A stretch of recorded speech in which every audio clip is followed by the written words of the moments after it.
Hello student, very good morning. आज हमें last topic है वो डिस्कस करना होगा। आपके टेक्स्ट बुक के अंदर एक लास्ट में टॉपिक दिया हुआ है कोरोजन के बारे में। आई नो कि बीच में पोर्शन हमारे पास सेकेंडरी सेल का भी बचा हुआ है, मीन्स हमें बैटरी के बारे में वहाँ पे नहीं समझाया गया, बट वो हम डिस्कस कर लेंगे क्लास में। क्यों क्लास में? क्योंकि हमें आपको प्रैक्टिकल एग्जाम्पल्स देने होंगे। हम पेंसिल सेल को, बटन सेल्स को, उन सब को ब्रेक करेंगे, वहाँ पे ईच एंड एवरी पार्ट समझेंगे और उसके बाद उसकी थियरी है वो डिस्कस करेंगे। इन शॉर्ट मैं कहना ये चाहता हूँ कि पहले हम प्रैक्टिकल पॉइंट ऑफ व्यू से उसको देखेंगे, समझेंगे, बाद में उसमें कुछ नहीं है, थोड़ी बहुत थियरी है, कुछ फैक्ट्स हैं, तो वो कुछ समझाने लायक पॉइंट नहीं था और वहाँ पे बहुत सारी इन्फॉर्मेशन दी हुई है, तो उसको हमने प्रैक्टिकल पॉइंट ऑफ व्यू से बचा करके रखा हुआ है। हम उस टॉपिक को स्किप करके आगे बढ़ जाते हैं, कोरोजन के लिए डिस्कस करेंगे। देखो, ये कोई नया टर्म नहीं है, हमें सबको पता है। हिंदी में हम इसको जंग लगना बोल देते हैं। गुजराती के अंदर इसको अगर बोलना हो तो गुजराती में આપણે શું કહીએ છીએ કે કાટ લાગી ગયો। Okay, so we are all are familiar with the corrosion. In front of you, you have several examples. The first one is of the corrosion in a iron, या फिर बोल दो कि रस्टिंग हो रहा है आयरन में, लोहे को जंग लगना, ये फर्स्ट केस दिया हुआ है। सेकंड केस में हमें सिल्वर के ऑर्नामेंट्स दिए हुए हैं, सिल्वर की कोई एपरेटस दिया हुआ है ना। ये हमारे पास पोर्ट जैसा है जो सिल्वर का बना हुआ है, वो ब्लैकिश कलर में कन्वर्ट हो गया है। आपके पास अगर कोई ज्वेलरी हो तो उसमें भी ये देखने को मिलेगा। It is specially due to silver sulphide. आपके पास सल्फाइड्स अगर बन जाएंगे तो वहाँ पे ब्लैकिश कलरेशन हो जाता है, उसको हम बोलते हैं कि सिल्वर का कोरोजन हो जाना। और जो थर्ड पॉइंट आपको दिया हुआ है, it is about copper. Copper को भी जब जंग लगता है तब उसका कलरेशन चेंज हो जाता है, जिसको हम पेटिना ऑन अ कॉपर ये सब बोलते हैं। So they are the main examples of a corrosion that you come across in a day to day life. हमें इन तीनों के बारे में कोरोजन से क्या क्या वेरिएशन हुआ वो समझना है। वो तो हमने देखा कि कलर में वेरिएशन आ जाएगा, वो ब्रेक हो सकता है अलग अलग जगह से। हमें दूसरा पॉइंट क्या ध्यान रखना होगा, इसके अंदर केमिकल प्रोसेस क्या हो रही है। कोरोजन के अंदर जो केमिकल प्रोसेस हो रही है वो हमें समझना होगा। ये केमिकल प्रोसेस के बाद हम क्या समझेंगे कि अगर आपको उसको रोकना हो तब क्या करना होगा, ये दूसरा पॉइंट होगा। देखो, हमारे पास खास करके जो ग्रिलिंग होती है, ग्रिलिंग के अंदर कोरोजन हो जाएगा। यहाँ पे होगा क्या समझिए, सबसे पहले मेटल का ऑक्सीडेशन हो जाएगा, उससे जो इलेक्ट्रॉन निकलेगा वो ऑक्सीजन गेन करेगा और ऑक्सीजन के ऊपर -2 चार्ज आ जाएगा। दो बातें समझ में आ गई। मेटल का ऑक्सीडेशन हो गया, मेटल +2 आयन बन गया, और ऑक्सीजन ने वही इलेक्ट्रॉन गेन किए जो मेटल ने रिलीज़ किया था, वो कन्वर्ट हो चुका है ऑक्साइड में, दैट इज़ O2-। अब ये दोनों आपस में कंबाइन हो जाएंगे। मेरे पास जो मेटल बना हुआ था ऑक्सीडेशन से वो, और ऑक्साइड आयन, मेटल और ऑक्साइड आयन दोनों कंबाइन होने के बाद मेरे पास metal oxide as a product मिलता है। ये समझ में आ गया। और ये जो मेटल का ऑक्साइड बनेगा उसी को हम बोलते हैं कोरोजन। फाइन। तो बेसिकली हमारे पास ये एक ऑक्साइड फॉर्मेशन है। अगर आयरन होगा तो वो ब्राउनी से ब्लैकिश कलर आप बोल दो वैसा दिखेगा, अगर वहाँ पे कोरोजन हो गया तो प्योरली ब्राउनिश कलर दिखेगा। समझते हैं, देखो, इसको आइडेंटिफाई तो कर लिया हमने कि ऐसा प्रोसेस होगी, बट ये इतना भी सिंपल नहीं है। हम अभी एटॉमिक लेवल पे भी देखेंगे। देखो, ये रस्टिंग हो चुका है, वैसे हमारे पास नेल्स हैं। आपके पास कोई भी आयरन नेल हो, उसके ऊपर रस्टिंग होने के बाद वो कुछ ऐसा दिखेगा। अब समझो, हम एटॉमिक स्केल पे जाते हैं। मान लो कि आपके पास एक आयरन बार है। हमारे पास यहाँ पे इनिशियली क्या था, आयरन बार था। अब ये आयरन बार जब भी वाटर और एयर के कांटेक्ट में आता है, किसके कांटेक्ट में आना चाहिए, वाटर भी और एयर भी, दोनों होने चाहिए। दोनों में से एक होगा तो नहीं चलेगा, कोई भी एक से कोरोजन होगा नहीं, है ना। अकेला पानी है, दिक्कत नहीं है, अकेला एयर है तो भी दिक्कत नहीं है। दिक्कत कब होगी, जब ये दोनों साथ में होंगे। तब एटॉमिक स्केल पे क्या हो रहा है वो हम समझेंगे। हमारे पास आयरन बार हो गया, उसमें वाटर ड्रॉपलेट जहाँ पे होगा वो पोर्शन हमारा एनोड की तरह बिहेव करता है, मतलब ऑक्सीडेशन हो जाएगा। तो जहाँ पे वाटर ड्रॉपलेट हमारे पास था, उस पॉइंट को ध्यान से फोकस करो। यहाँ पे जो Fe का एटम होगा वो अपने आउटर सेल के जो इलेक्ट्रॉन होगा उसको लूज़ कर देगा, कन्वर्ट हो जाएगा Fe+2 में। जस्ट अ मिनट, वो दोनों क्या बैकग्राउंड और कलर मैच हो जा रहा था, नाउ इट्स क्लियर। तो उसने मान लो कि 2 इलेक्ट्रॉन रिलीज़ कर दिए, तो वो कन्वर्ट हो चुका है Fe+2 में और 2 इलेक्ट्रॉन रिलीज़ करेगा। अब ये प्रोसेस तो मेरी हो गई ऑक्सीडेशन की, ऑक्सीडेशन ऑफ आयरन। अब क्या होगा समझिए, ये जो इलेक्ट्रॉन निकले हुए हैं ऑक्सीडेशन से वो पूरे कंटेनर में घूमेंगे, मतलब पूरे आयरन में घूमने वाले हैं।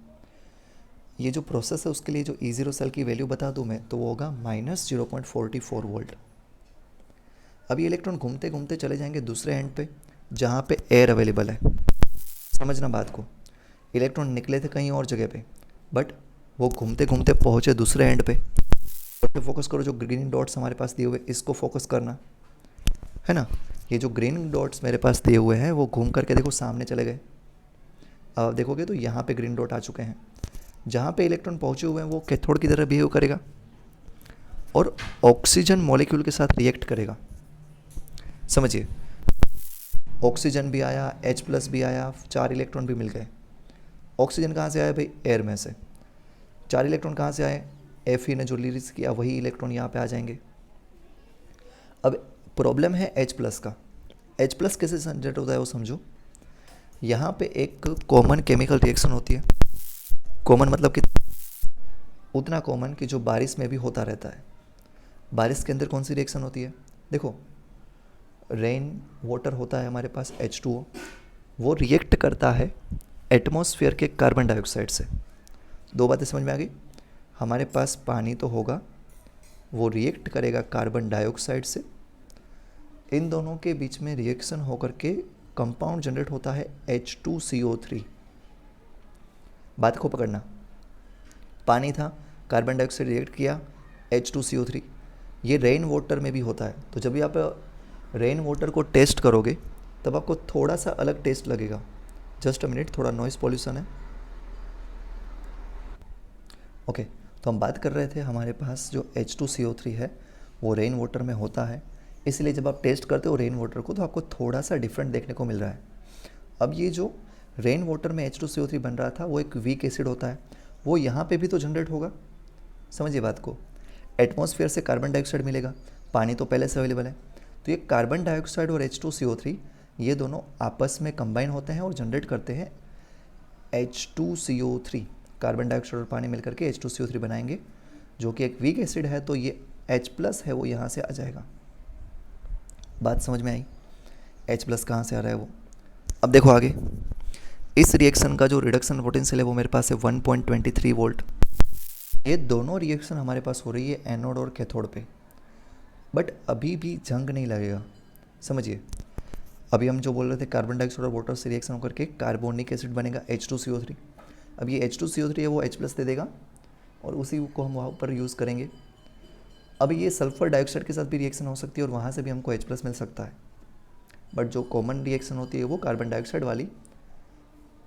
अब समझो बात को, ओवरऑल इक्वेशन क्या होगी? हमारे पास Fe+O2 ये दोनों कलेक्ट होंगे, Fe+2 बनाएंगे और पानी बना देंगे, बट इसको हम कोरोजन नहीं मानते। कोरोजन के लिए हमको Fe+3 बनना ज़रूरी है। समझिए बात कर, अभी तक कोरोजन नहीं हुआ है। हमारे पास ये जो रिएक्शन हो गई उसका ई सेल कितना मिलेगा? 1.67। कैसे भाई? इन दोनों वैल्यू का सम अप कर दो, है ना, कैथोड माइनस एनोड करोगे तो ये माइनस माइनस प्लस हो जाएगा। तो ये आप 1.23 में 0.44 वोल्ट, ये 1.23 में 0.44 वोल्ट ऐड कर दो, यू विल गेट 1.67।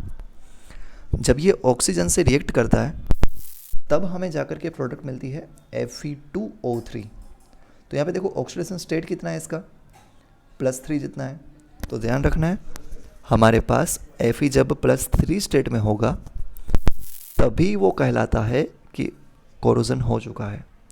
Fe+2 में होगा तो कोरोजन नहीं कहलाएगा। So it is all about a corrosion.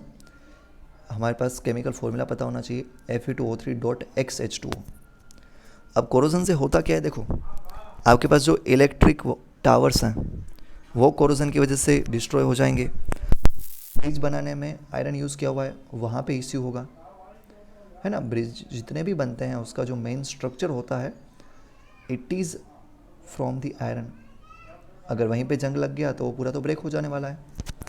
और थर्ड पॉइंट मेरे पास है, आपके पास जितने भी बिल्डिंग्स होंगे उनके अंदर आयरन बार यूज़ होते हैं। तो देखो ये हमारे पास ब्रिज है वो डिस्ट्रॉय हो गया। देखो इससे भी बड़ा प्रॉब्लम हमको फेस होता है शिप के अंदर। क्या होता है समझो, शिप को तो पानी के कांटेक्ट में रहना है, इवन दो सॉल्टी वाटर के कांटेक्ट में रहता है, और सॉल्टी वाटर से तो बहुत जल्दी से जंग लगता है। तो इसको प्रिवेंट करने के लिए हम एक मेथड यूज़ करते हैं, यहाँ पे हम जिंक की छोटे छोटे बार या प्लेट लगा देंगे। तो ये आपके पास शिप पेंट्स होंगी, उनके साथ हम क्या करेंगे, जिंक की बड़ी बड़ी प्लेट अटैच कर देंगे, तो वहाँ पे कोरोजन रुक जाएगा। इंडस्ट्री हो कोई भी नेशन के लिए उसमें जंग लगना लाजमी है, और इससे बहुत बड़ा नुकसान होगा, इसको शट डाउन कर सकता है। इससे दो टाइप के प्रॉब्लम फेस हो सकते हैं। अगर से इंडस्ट्री शट डाउन हो गई तो लॉस ऑफ मनी भी हो जाएगा, इवन दो ये पब्लिक सेफ्टी के लिए भी इंडेंजरस है। अगर तो वहाँ पे बहुत लार्ज स्केल पे प्रॉब्लम हो सकते हैं। मनी का तो चलो ठीक है, फिर भी निगलेक्ट हो जाएगा, बट ब्रिज ब्रेक हो गया तो हमारी ह्यूमन लाइफ है उसको बहुत बड़ा लॉस होगा। इसीलिए हम यूज़ करते हैं कि ये आयरन है उसका कोरोजन कैसे भी ना हो। तो उसके कुछ हम एप्लीकेशंस या फिर उसके कुछ रास्ते देखेंगे कि ये जब जो कोरोजन हो रहा है उसको प्रिवेंट कैसे करना है, कोरोजन को रोकना कैसे होगा वो समझेंगे। देखो सबसे सिंपल मेथड क्या है, पेंट कर दो, है ना। इसको पेंट कर दोगे तो ऑक्सीजन का और आयरन का कांटेक्ट ही नहीं होगा, बच जाओगे। अगर आपके पास अच्छी पेंट नहीं है और उससे अच्छा सॉल्यूशन ढूंढना चाहते हो, केमिकल सॉल्यूशन, तो उसके लिए होगा बिस्फिनॉल। देखो आपके सामने यहाँ पे एक स्ट्रक्चर है जिसको कहा जाता है बिस्फिनॉल। अगर ये भाई साहब आयरन के ऊपर लग गए तो भी वो कोरोजन होने से रोकेंगे, क्योंकि ये बिस्फिनॉल का ऑक्सीडेशन हो जाएगा और आयरन का ऑक्सीडेशन नहीं होगा, है ना। तो ये पेंट आ गया तो वाटर और दोनों ही कांटेक्ट में नहीं आएंगे, बच जाओगे। अब देखो दूसरा ये हो सकता है कि आप इसका कोटिंग कर दो किसी एक्टिव मेटल से, टिन या जिंक से आयरन को कोटिंग करवा दो। अब होगा क्या, ऊपर रहेंगे जिंक या आयरन, उनका ऑक्सीडेशन होता रहेगा और मेटल है वो बच जाएगा। तो ये इलेक्ट्रोकेमिस्ट्री है वो कोरोजन को रोकने के लिए हेल्प करती है, आपको पता होना चाहिए। सिंपली अगर आप दिखाएं आयरन नेल को तो उसमें आप ऊपर लगा दो कोटिंग किसी दूसरे मेटल का, जिंक हो गया हमारे पास, टिन हो गया, जो इजीली ऑक्सीडाइज होते हैं, तो वो प्रिवेंट कर देंगे कोरोजन को। तो यहाँ पे ये आयरन है वो कैथोड की तरह और जिंक है वो एनोड की तरह बिहेव करेगा, और पूरा एक इलेक्ट्रोकेमिकल सेल बन के इसको हम सेक्रीफायल एनोड कह कहेंगे तो चल जाएगा। तो ऐसे गैल्वेनाइज की हुई हमारे पास आयरन की रोड्स वगैरह पाइप्स वगैरह होती है जिसको कोरोजन नहीं लगता। तो आप मैग्नीशियम का यूज़ कर सकते हो वहाँ पे आयरन के ऊपर कोटिंग करने के लिए, जिंक का कर सकते हो। ऐसे कुछ हमारे पास मेटल थी जो आपको हेल्प करेगी कोरोजन को रोकने के लिए। अब देखो स्टील के पाइप में भी हम यहाँ पे ऊपर से एक छोटी सी लिंक वगैरह कर करके कर सकते हैं। हमें मैग्नीशियम की रॉड है उसको अटैच कर देना है, जो पाइप जा रहा है हमारे पास उसके साथ सॉरी बच्चों, जो हमारे पास स्टील का पाइप जा रहा है उसके साथ आप मैग्नीशियम रोड अटैच कर दो। जैसे आपने ये रोड अटैच कर दी तो जो रोड होगा उसका कोरोजन होने लगेगा, स्टील का नहीं हो पाएगा। तो ये एक सिंपल सी मेथड है जिससे आप कोरोजन वगैरह रोक सकते हो, और आप इसको जब चाहे तब रिप्लेस भी कर सकते हो। तो ये एक अच्छी बेनिफिट वाली बात है। अब देखो ये रिएक्शन हमारे पास है वो बहुत ही फास्ट होगी। This reaction is a faster and less expensive than the replacing the pipe itself. उससे अच्छा तो क्या है कि हम सिंपली जो बाहर से रोड डाला हुआ है उसी को एक्सचेंज करते जाएं। तो ये एक सिंपल सी मेथड थी हमारे पास कोरोजन को प्रिवेंट करने का। फाइन, तो आज के लेक्चर में इतना रखते हैं, इतना जो भी है वो हमारे पास पढ़ लेना आप। हमारा पूरा चैप्टर यहाँ पे कंप्लीट हो रहा है। एक्सरसाइज के सारे क्वेश्चन करके होमवर्क में सेंड करना। अगर कोई भी समझ में ना आए तो व्हाट्सअप पे या कॉल करके किसी भी तरीके से आप डाउट पूछ लेना। बट ये चैप्टर ख़त्म होना चाहिए, इसकी एक्सरसाइज ख़त्म होनी चाहिए। जितने भी डाउट्स हैं मुझे सेंड करो। हाँ ऑब्वियसली जो आपने इलेक्ट्रोलाइटिक सेल नहीं पढ़ा हुआ है उसको आप साइड आउट कर देना, बैटरी वाले पोर्शन को हटा देना। थैंक यू सो मच, आज के डेट में इतना रखते हैं। नेक्स्ट हम स्टार्ट करेंगे केमिकल काइनेटिक्स या पी ब्लॉक, देखते हैं क्या स्टार्ट हो रहा है।